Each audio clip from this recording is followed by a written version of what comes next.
Hello everyone, कैसे हैं आप? अच्छे हैं, अच्छे रहें, सीखते रहें, सिखाते रहें। जो ये 5th पार्ट है, 5वां वीडियो है, use of correct forms of verb, और काफ़ी इंटरेस्टिंग और काफ़ी इम्पोर्टेंट वीडियोस बनाए गए हैं। और मेरे हिसाब से इनसे बाहर किसी भी तरह के इंग्लिश के ग्रामर पोर्शन में बाहर से कुछ भी नहीं पूछा जाएगा।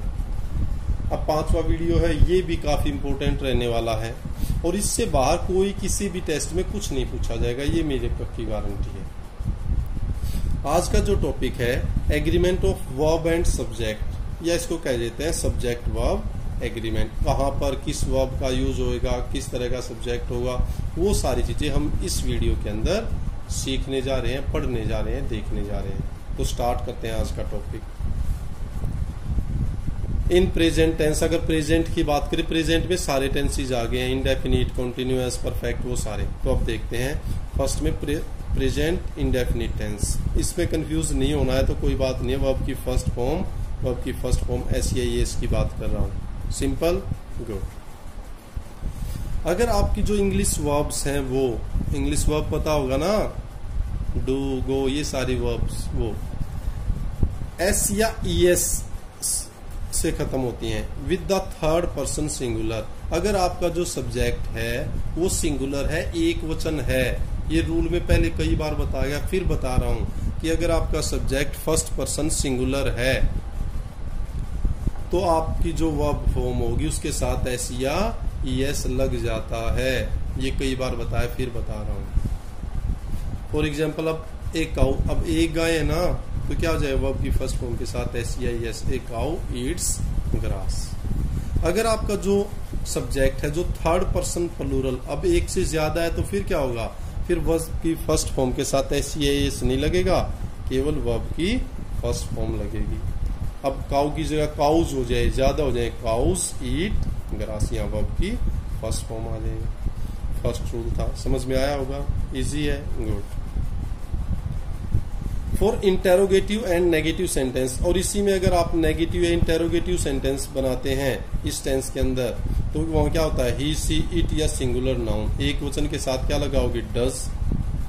और आई, यू, वी, दे, या प्लूरल है, बहुवचन है तो डू। नेगेटिव बनाना है, डू नॉट, डज नॉट आ जाएगा। सिंपल, फर्स्ट रूल आ गया होगा। एक वचन है, वर्ब की फर्स्ट फॉर्म के साथ S या ES, डू डज लगाना है, डज। बहुवचन है, आई, यू, वी, दे, ही है, तो वर्ब की फर्स्ट फॉर्म इंटेरोगेटिव नेगेटिव बनाना है तो डू। क्लियर भाई? आगे नेक्स्ट पॉइंट। अगर आपका सब्जेक्ट ही, सी, इट या सिंगुलर नाउन, एक वचन संज्ञा है, ही, सी, इट है, एक है, तो आप लगाओगे इज, आर, एम भरना है तो इज आएगा। क्या आएगा? इज। अगर आपका जो सब्जेक्ट है यू, वी, दे या बहुवचन है, एक से ज्यादा है, तो आर आएगा भाई। अगर आपका सब्जेक्ट आई है, आई, तो आप एम लगाएंगे। क्लियर होगा? समझ में आ रहा होगा? एक पॉइंट ये डिस्कस करने का था। नेक्स्ट, अगर मॉडल्स आते हैं, मॉडल्स आपको पता है, can, could, shall, should, will, would, may, might, need not, dare not, इनके तुरंत बाद हमेशा वर्ब की फर्स्ट फॉर्म का प्रयोग होता है। कुछ एग्जांपल्स देख लेते हैं। He will do it if you ask him, अगर आप उसको कहोगे तो वो इसको पक्का करेगा। अब ये विल शैल है तो do. They will do it, वो इसे करेंगे if you ask him. Clear है भाई? ये सारी चीजें आपको बता दी गई हैं। अब इससे आगे, अगर आपका विल फुल फॉर्म है, वहां तो हेल्पिंग वर्ब थी, अगर ये फुल फॉर्म है, अब आप कहेंगे फुल फॉर्म भी होता है? हाँ होता है, देखो कैसे होता है। तो अगर फुल फॉर्म है तो सिंगुलर सब्जेक्ट, अगर आपका सब्जेक्ट एक वचन है तो आप वर्ब की फर्स्ट फॉर्म के साथ S या ES, अर्थात विल के साथ S या ES लगा दोगे। और अगर आपका सब्जेक्ट प्लूरल है, बहुवचन है, एक से ज्यादा है, तो आप वर्ब की फर्स्ट फॉर्म लगा दोगे। अब देखो कहाँ होता है ये full verb. Whatever God wills man can not alter, जो भगवान चाहता है, इच्छा करता है, आदमी उसको टाल नहीं सकता। अब यहाँ विल हेल्पिंग वर्ब नहीं है, फुल वर्ब है। तो जब फुल वर्ब है तो यहाँ भी इसके साथ भी एस या ईएस या वर्ब की फर्स्ट फॉर्म वो रूल लगाना है। ये पॉइंट क्लियर? गुड, आगे बढ़ते हैं। इसके अंदर सारे के सारे पूरा निचोड़ है, क्रक्स है पूरा हर फॉर्म का। जिन वर्ब्स के अंत में एंड में क्या हो, वाई हो तथा उससे पहले कॉन्सोनेंट आ जाए, वाई लगा हुआ है और उससे पहले कॉन्सोनेंट है, तो वाई के स्थान पर IES लगा देते हैं जब आपको SEIS लगाना है उस टाइम पर। फॉर एग्जाम्पल बर्ड, फ्लाई था, अब ये वर्ब क्या थी, फ्लाई। अब मैंने कहा जब एक वचन है SEIS लगाना तो FLI, वाई की जगह IES लग जाता है।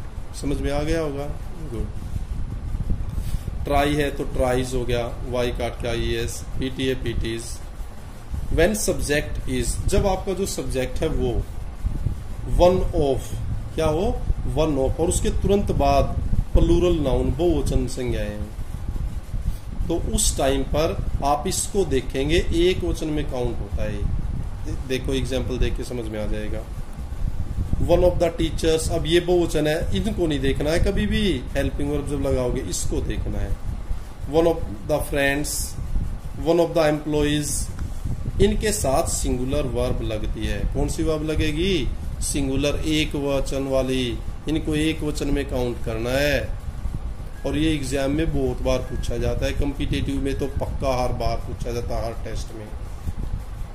Example, one of my teachers leaves next door, भी मेरे जो माई टीचर्स, मेरे जो अध्यापक उनमें से एक अगले डोर पे। अब बात किसकी कर रहा है, एक की, तो वन को देखना है, इनको नहीं देखना। यहाँ पे आप बहुत सारे लीव लगा देंगे। वन ऑफ माई फ्रेंड्स, अब फ्रेंड्स देख के यहाँ हैव लगा देंगे, हैव नहीं लगाना, सब्जेक्ट ये पूरा है ये, तो इसको देख के one of my friend has fine collection of postage stamps. Clear भाई? गुड। और देखते हैं, इफ क्लोज और long groups of words separates the subject from the verb. अब कई बार क्या होता है कि या तो क्लोज होता है भाई, या कई वर्ड्स का एक पूरा कलेक्शन, जैसे अभी ये दिखा था आपको, वन ऑफ द टीचर्स, इस तरह है, पूरा ग्रुप है, और वर्ब को और सब्जेक्ट को वही अलग कर रहा होता है। तो उस टाइम पर जो वर्ब है वो आप सब्जेक्ट के अनुसार लगाएंगे। आपको पूरा का पूरा जो ग्रुप ऑफ वर्ड्स है वो नहीं देखना है, आपको ये देखना है कि इसका रियल सब्जेक्ट कौन सा है, और उसी के अकॉर्डिंग आपको अपनी वर्ब लगानी है।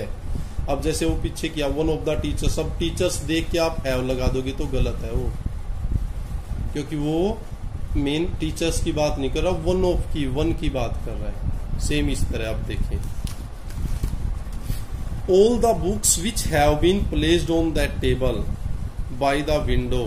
अब which have been, ये तो उससे कह रहा है एडजेसेंट है, उसके आप एडिशनल कह रहे हो। ये मेन तो क्या है, all the books, सारी किताबें, ज्यादा है, ज्यादा तो वर्ब की फर्स्ट फॉर्म, इसको देख के आप वर्ब की फॉर्म भरेंगे। Next, the radio which you gave my children works properly.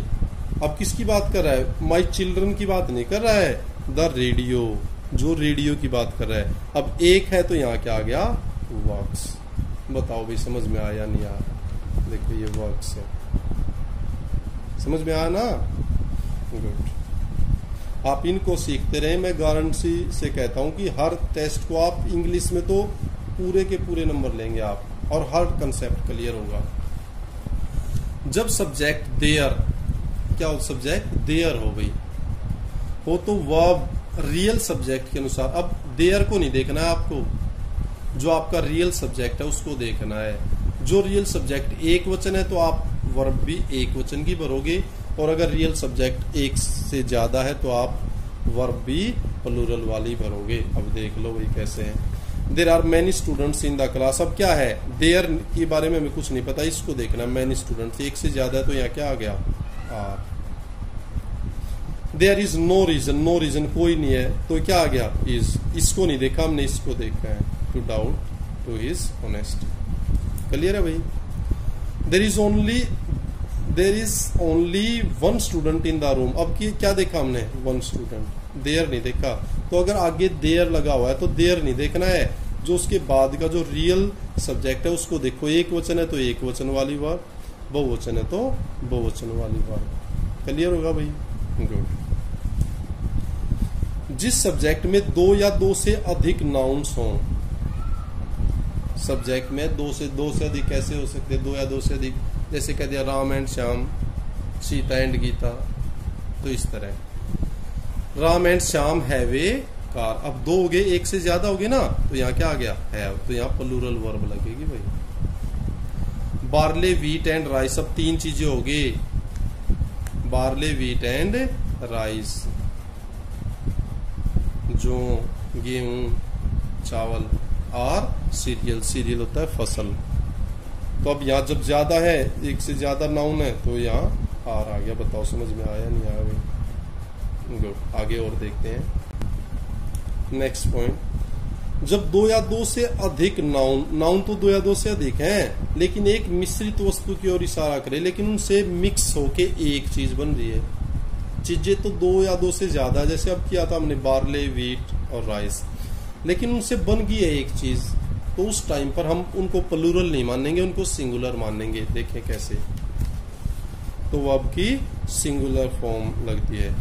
Bread and butter is wholesome food. अब बात किसकी कर रहे हैं? फूड की बात करें, दो की बात नहीं कर रहे, अलग अलग एक ही चीज में जा रहे हैं। तो यहाँ क्या आ गया? Is. There is eggs and bacon, ये मीट होता है, सूअर का जो मीट होना उसको बैकन बोलते हैं। Eggs and bacon. अब लेकिन क्या है? ब्रेकफास्ट की बात करें ना, कि हम इन दोनों की अलग अलग बात कर रहे हैं। तो यहाँ क्या आ गया? इज। समझ में आया भाई? अगर है तो एक से ज्यादा नाउन, लेकिन बात मिक्सर होके एक ही की ओर इशारा कर रहे हैं, तो वो सिंगुलर में काउंट होगा, प्लूरल में काउंट नहीं होगा। तो बच्चों ये वो बारीकियां जो आपको कहीं नहीं उपलब्ध होंगी, ना पता लगेगा, तो इनको ध्यान से देखिए, दूसरों को भी बताएं। जब प्लूरल नंबर, कहने का मतलब बहुवचन संख्या है, डिस्टेंस बतानी है भाई, weight, height, amount of money, पैसे की मात्रा है, ये हो दूरी, भार, ऊंचाई, और ये चाहे प्लूरल में भी क्यों ना हो। डिस्टेंस है प्लूरल में 10 माइल कह दे, 10 किलोमीटर्स कह दिया आपने, वेट 100 kg इस तरह कह दिया, हाइट बता दिया 5 फीट 9 इंचेज इस तरह, अमाउंट ऑफ मनी पैसे का कह दिया भाई इतने 10 रुपीज 10 lakhs इस तरह। तो इनके लिए सिंगुलर वर्ब लगेगी। ये मत सोचना भाई ये तो बहुवचन है, बहुवचन वाली नहीं। एग्जाम्पल देखिएगा और क्लियर हो जाएगा। 10 पाउंड्स, अगर आप इस 10 पाउंड्स को देख लोगे तो यहाँ ज्यादा नहीं है, तो ज्यादा है तो यहाँ आर नहीं लगाना है आपने। 10 पाउंड्स, अब वेट बता रहा है 10 पाउंड है भाई, ये is a lot of money. 20 miles is not a great distance, अब डिस्टेंस की बात कर रहा है तो ये 20 माइल्स देख के आर नहीं लगाना है, समझ रहे हो ना? ये चीजें बतानी थी कि डिस्टेंस, वेट, हाइट और अमाउंट ऑफ मनी, इनके अंदर चाहे आपका सब्जेक्ट बहुवचन भी क्यों ना हो, सिंगुलर वर्ब लगती है। 2 pounds of coffee cost very high, भाई कॉफी के 2 पाउंड्स में क्या है? काफी ऊंची कीमत होती है। अब यहाँ कॉस्ट्स,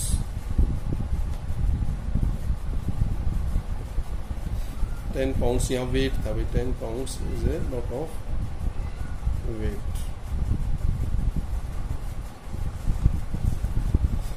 फिर कह रहा है नेक्स्ट जो 11th जो पॉइंट है, अगर किसी भी लिटरेरी वर्क, कोई भी लिटरेरी वर्क है, उसका टाइटल, जैसे कोई किसी ने बुक लिखी उसका टाइटल, नेम ऑफ हाउस किसी घर का नाम है, होटल या किसी होटल का नाम है, अगर वो बहुवचन में नाम है तो आप उसके लिए प्लूरल वर्ब नहीं लगाएंगे, सिंगुलर वर्ब लगेगी।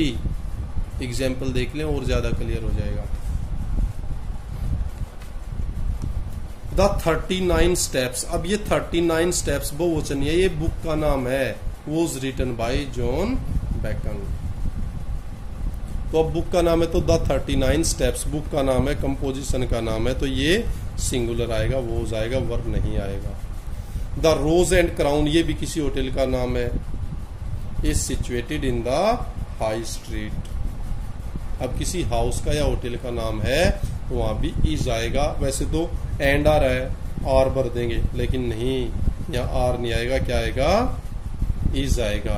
क्योंकि ये सारा का सारा एक चीज की ओर, एक वस्तु की ओर, एक आइटम की ओर इशारा कर रहा है। क्लियर है भाई? आपके डाउट क्लियर हो गए होंगे।